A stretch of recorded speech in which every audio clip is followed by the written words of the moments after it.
যে কমান্ডগুলো, সেই কমান্ডের মাধ্যমে আমরা একটা বিল্ডিংয়ের ডিজাইন করব আমাদের ক্লায়েন্টের রিকোয়ারমেন্ট অনুযায়ী। সেখানে এই সার্ভিসগুলো থাকবে: bedroom, kitchen, dining, living, attached bathroom, common bathroom এবং বারান্দা অথবা ব্যালকনি থাকবে। তো সেটার জন্য আমরা একটা ল্যান্ড আমরা সিলেক্ট করেছিলাম, বাট এই ল্যান্ডের আমরা মাপটা এখন পর্যন্ত পাইনি। সেখানে আমরা একটা কল্পনা করে নিচ্ছি। তো আমরা যেখানে যে ল্যান্ডটা নিয়েছি সেখানে মাপটা আমরা এখন দেখব যে কত আমরা সিলেক্ট করলাম। চাইলে আমরা এটাকে বাড়াইতে পারবো।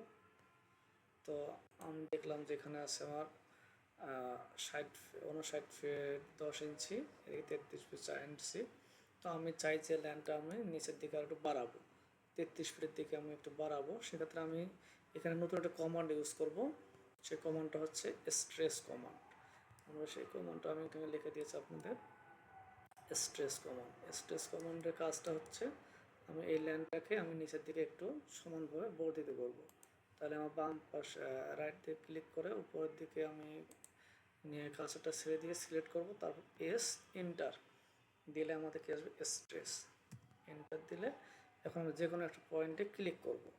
একটা পয়েন্টে ক্লিক করার পর আমি যেদিকে বেশি কমাইতে বাড়াতে চাই সেদিকে আমি নিয়ে যাব। আমি নিচের দিকে বাড়াতে চাচ্ছি, তো আমি নিচের দিকে দেখি যে কতটুকু কমাবো বাড়াবো। এখানে মাপটা দেখা যাচ্ছে আমার। ধরলাম যে আমার এদিকে আছে 50 ফিট, তাহলে আমি এখানে মাপ দিয়ে দেবো 50 ফিট। তাহলে আমার মাপটা নিয়ে নিচ্ছে। এন্টার দিলে আমার 50 ফিট হয়ে যাবে। যেহেতু আগে 33 ফিট 4 ইঞ্চি ছিল, সেক্ষেত্রে আমার এদিকে আরও 50 ফিট অ্যাড হয়েছে। সো আমি চাই যে আমার টোটাল যে এরিয়াটা সেটাই হোক 50 ফিট। সেক্ষেত্রে আমি এটাকে আবার স্ট্রেস করে ম্যানুয়ালিটাকে বাড়ায় নেব, অথবা আমার এখান থেকে 33.4 ইঞ্চি থেকে যত মাপ দিলে আমার 50 হয় সে মাপটা আমরা ম্যানুয়ালি আমরা টাইপ করে দেব।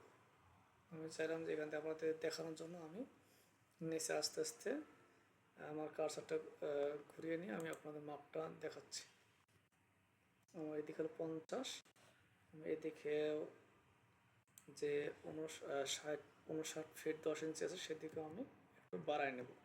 সেটা আমি যদি ডান দিকে বাড়াই নিই সেদিকে আমি করব, ধরলাম যে আমি এটা করলাম 70 ফিট।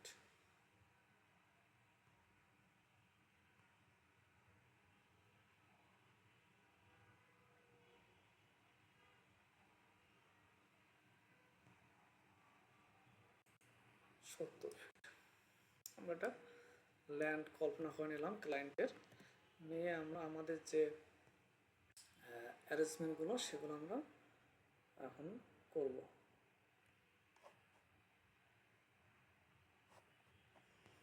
তো প্রথমত আমরা ল্যান্ডের একটা সেটব্যাক ছেড়ে দেব।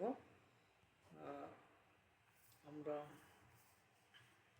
এখন প্রথমত আমরা যদি চাই যে লাইন নিয়ে কাজ করব, অথবা আমরা চাইলে এখানে যে বক্সটা আছে, যে রেক্ট্যাঙ্গুলারটা আছে, এটাকে আমরা অফসেট দেব।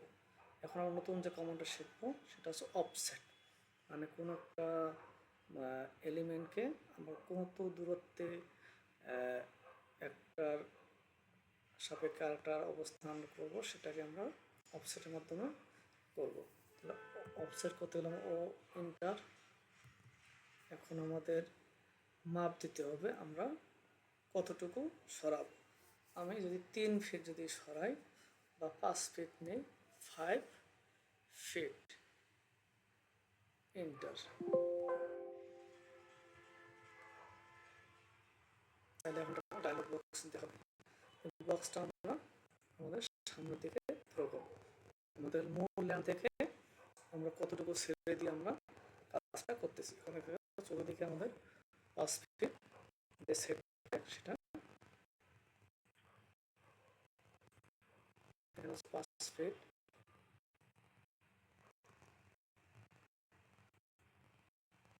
এদিকে 5 ফিট মানে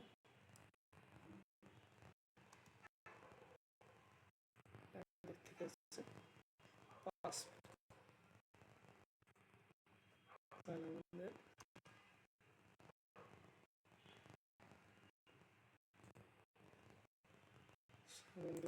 আমাদের ফসফেট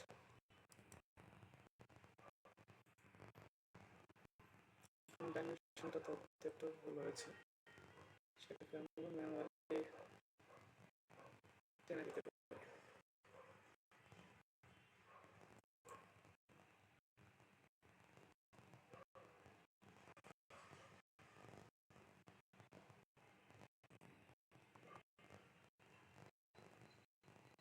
থেকে ফসফেট করে আমাদের কি হচ্ছে সেট ব্যাক হয়ে গেল,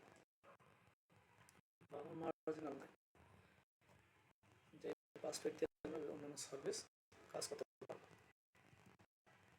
অবশ্যই আপনারা সেভ করে রাখবেন, সব কাজ করার সময় সবসময় সেভ করে রাখবেন, কন্ট্রোল প্রেস দিয়ে সেভ করুন, অথবা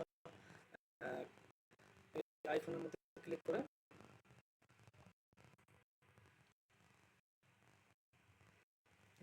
সেভ আছে, এখানে সেভ অ্যাজ, তারপর ইম্পোর্ট, এক্সপোর্ট, পাবলিশ, প্রিন্ট, তারপর ড্রয়িং ইউটিলিটিস, এখানে আপনি লোড, ব্যাচ সবগুলো আপনি দেখতে পাবেন, অডিট,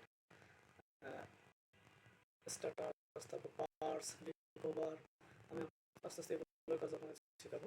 আমি শিখেছি এখানে পার্স করতে গেলে রিমুভ করার জন্য এখানে যে জিনিসগুলো ইউজ করবো না সেগুলো লেয়ার থেকে আমাদের ডিলিট হয়ে যাবে। যেহেতু নতুন লেয়ার এখন পর্যন্ত করে নাই, সেক্ষেত্রে পার্স হওয়ার কিছু নাই, তারপর আমরা পার্স করে দিই, এটা কমান্ডের মাধ্যমে পরে শিখবো।